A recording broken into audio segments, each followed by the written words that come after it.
Hi, welcome to Gen Ed 53 Overview of Addiction. My name is Justin McCourt and I will be the professor for the course this semester. Um, I'd like to just take this opportunity just to thank everybody for all of the wonderful discussions and postings that have been going on so far. It's early in the course, but the discussion board is going to be a large component of the course, as you can see. And to see that people are already participating and actively engaged in conversation with one another is wonderful. I know that the online learning may be new for some of you. For some of you, you've taken maybe online courses before, and so there'll be a little bit of a learning curve for some of you in terms of navigating the course. I'm sure most of you are familiar with Blackboard, and obviously depending on the program that you're in and the different professors that you've had, the level of information that's on Blackboard is different for each of those courses. But with online learning, there's a heavy component to that, and so I know for some there will be a little bit of a learning curve, judging by some of the emails and questions that I've come through and that I've been fielding. Part of that, though, are these videos. This is going to be one of the mediums I use to communicate messages. I'm going to even do a little bit of lecturing through this, through the videos, as well as maybe communicating or troubleshooting best I can. The other thing, too, is if you are having trouble navigating Blackboard, I did want to let people know that each of the campuses have the IT and tech support, and feel free to go ahead and use some of those if you need. Shoot me an email and I'll do the best I can to help and to navigate that. Part of that is with this course. So when you log into your Blackboard and you go into the course, one of the first things you want to do is you'll look at the course information link. So one of the things you're going to find in the course information, if you're interested for information about myself, there's a little bio, but really the main information that's in there is going to be this right here. So it's got the textbook, which is Fundamentals of Addiction, a practical guide for counselors. This is a wonderful resource. The publisher is CAMH, and this is a wonderful resource. This is the 4th edition, I believe. It is. I've had a copy of the 2nd and the 3rd edition. They're wonderful, and the 4th edition is even better. It's got a lot of great resources in there. Not only do I highly recommend the book to people, but for this course it's necessary. Partly because in the online course, a lot of the course is going to be the combination of the interaction between ourselves and the text. So without this book, it's going to make it really difficult to answer the discussion questions, enter into the discussions, but also some of the assignments. If you go through, so as I was saying, that's in the course information link. You'll get a little bit of information about the course, the textbook, and I encourage people to get that as soon as possible if you haven't already. I've been made aware of a little bit of possibly an issue. I think so far I've only heard it at the Cornwall campus. Is that I guess I've been being told that they're ordering it in from Kingston's campus, so there's a delay in that. I'm gonna contact them on Monday morning. That'll be Monday the 12th. I'm gonna give the bookstores a call just to double check what the status of the order is. And I've put that up.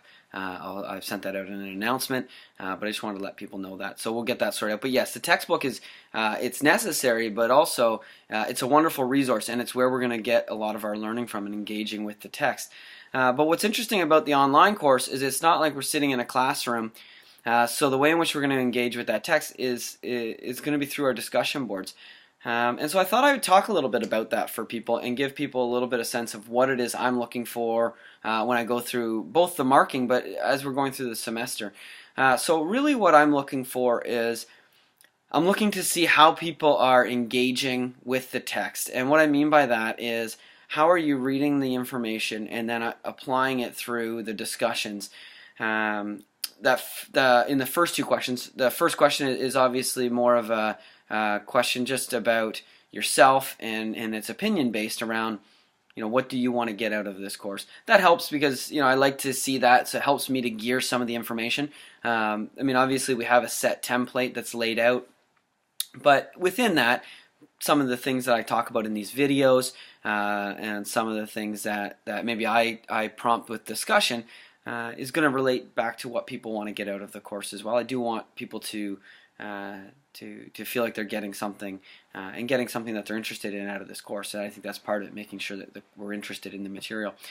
So there's that element, but then we also want to, that was question 1. But with question 2, what we want to do is we want to engage with the text. So we want to read the text, and then we want to talk about, that second question asked about the biopsychosocial plus model, and it asks you to pick one of the dimensions and discuss one of the dimensions.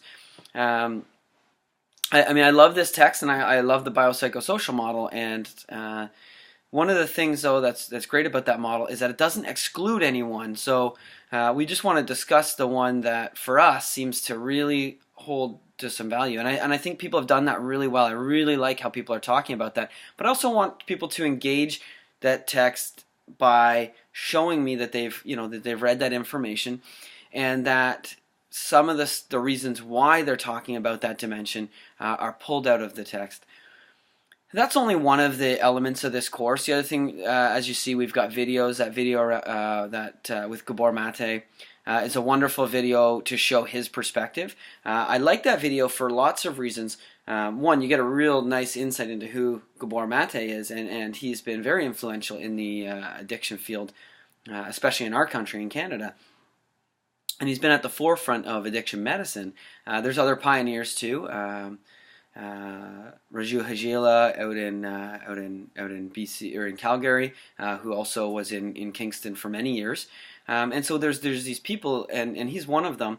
And so we get a little insight into who he is, but also he has one perspective, and he has his own bias. And so it's nice that we can maybe talk about that and engage with that in the perspective that we see. And I'm seeing that in the dialogue, so that's wonderful. And I think that's really going to be a large component of this course, is how we engage with each other. The other thing I'm liking is that I'm seeing a lot of respectful communication, and I think that's huge in a course like this, because as we can see from people and talking about what they hope to get out of this, and some people talked about why they took the course in the first place.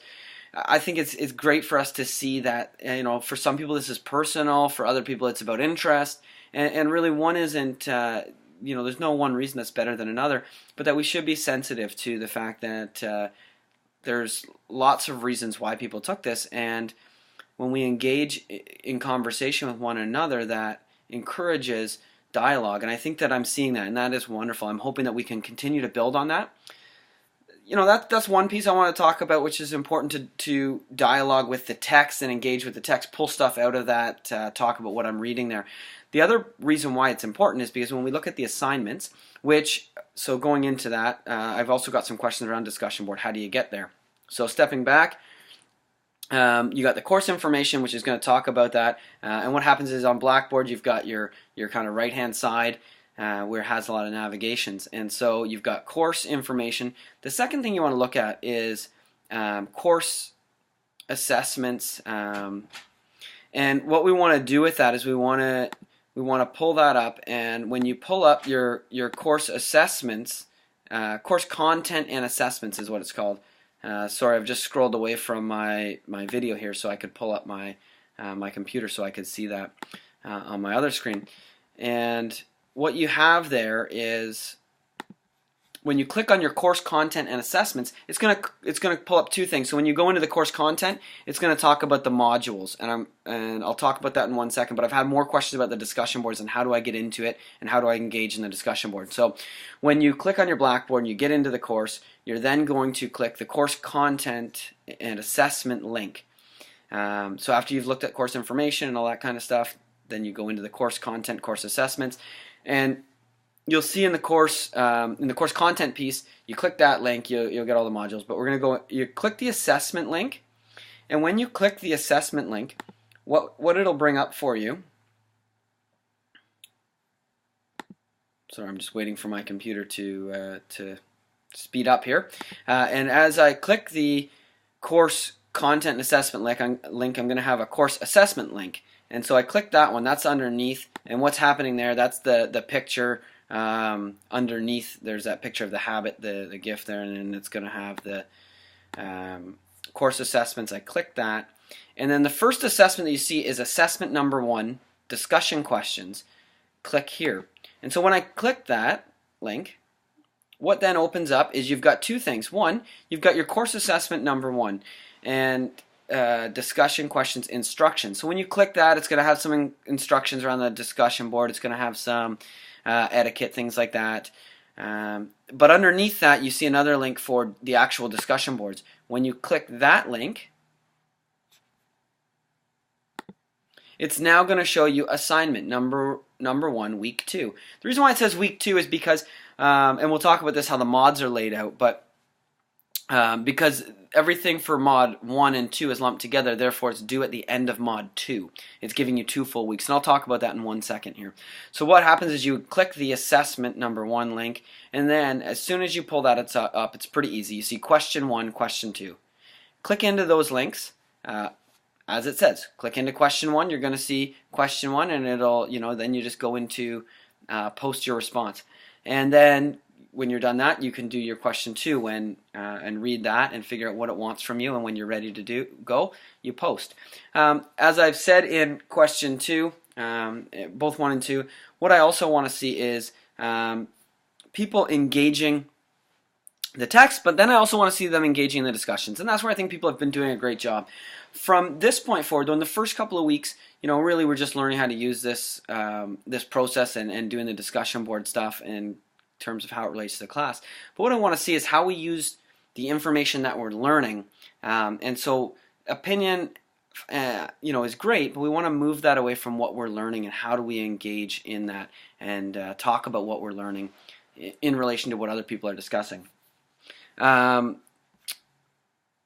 So the second thing I was going to talk about here was also course content and how the modules work. I've gotten a lot of questions about that. So what I would say is click into the course content and assessments, same link, and then that top link that talked about course content. When you click on that, it's going to open up all of your modules. And how this is laid out is so you'll see the links. I mean, the first thing, I think there's like a little disclaimer link, but underneath that you've got module 1 and 2. So a module is 1 week, and 1 week for us is going to go from a Monday to the Sunday. All the assignments, again, I've put all this in the announcements, but I'm just reiterating it in the first video. All the announcements are due Sunday at 11:59. So essentially Sunday at midnight. It's Sunday night at 11:59 p.m. And then the next module will start Monday. And so with the first one, for instance, it says module 1 and 2. So therefore, that's week 1 and 2. So everything will be due, and your assessment is you're completing the discussion questions by the end of Sunday at 11:59. Now, as I've said in my intro, in the questions and stuff, I'm hoping people engage in that sooner. There's some rubrics online. If you go through some of the course content, if you find there's an appendix on here, you can find all that. I strongly encourage people to look around on here. But you'll find that and you'll see the rubric. But really the idea is behind that is the more people, if you just write one post, we're and that it's engaging the text a little bit, that's great.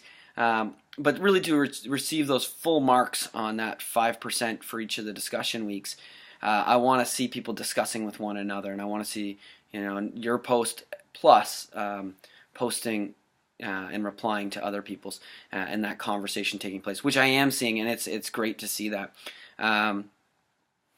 So what we're going to see then, the next one will be module 3 and 4. And in that, there's going to be another assignment that will be posted next week.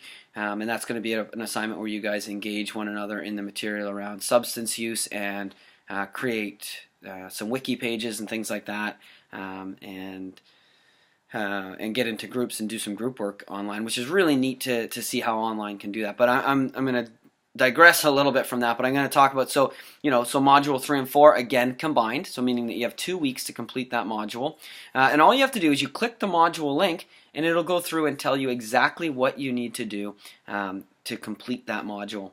And then you see we've got module 5, 6, and then 7, 8 again are together, 9 is its individual one, 10, 11, 12 and 13 is together, 14 is on its own, 15 on its own. The other thing too is start thinking about looking at assessments. Go in, look at that, especially the assignment, the last assignment, because what that last assignment is going to ask you to do, it's called a collaborative paper. And what that's going to ask you to do is start to put together some of the conversations that have happened, how engaging with your peers and with the text, and using a lot of the research and the information that we're communicating through those posts, but then also engaging with what the resources that you're finding are talking about. And I'm going to explain that more. I just wanted to give people a heads up, especially early on, about that assignment, at least to look at it, start thinking about that, and going from there. I'm not putting any pressure on anybody to complete that by any means, but just to look at that, because that's how, with that assignment, it's good to keep that in mind as we're going through our discussions. I hope that that's helped clear up a little bit of stuff. I liked the video. I'm going to be using some of these and explaining stuff as we go along, and also explaining a little bit in the text. I'm hoping to post another video maybe midweek, talking about a few of the things in this chapter, or in the 2 chapters that we were looking at that I really like, and talking about that.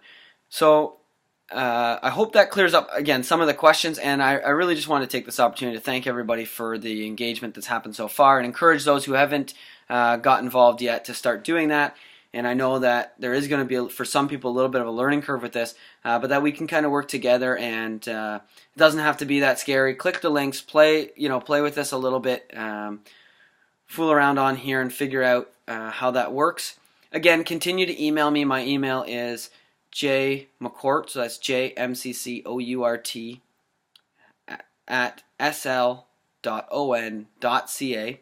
And that's the best way to get into contact with me, and I'll do my best to get back to everybody, and enjoy the online experience. And I think that this is a really unique opportunity that we have to, as our culture changes, and as things like social media increase, and our ability to connect with one another at a very fast rate and rapid rate continue to grow. Online learning is going to continue to grow, and we know that learning probably isn't going to stay the way that it always has. And so this is one of the ways in which learning is starting to grow and expand. And I think that this provides that unique opportunity to change the way that we learn. Having said that, it's sometimes difficult to make those changes, and I'm hoping that we can navigate that quite well. And it looks like we already have. I've talked to a lot of other people who teach online learning, and sometimes the biggest problem is to get people engaged in the discussions and things like that. And we've done a great job early on. If you look at our discussion board, there's so many comments, and I will periodically comment on people, or I'll use the video to talk about some people's comments and things like that. But I'm going through and I'm loving it, and I'm loving reading what I'm reading and seeing all that dialogue. So continue to keep that up, and hopefully we have a wonderful semester of learning. Good luck, everyone.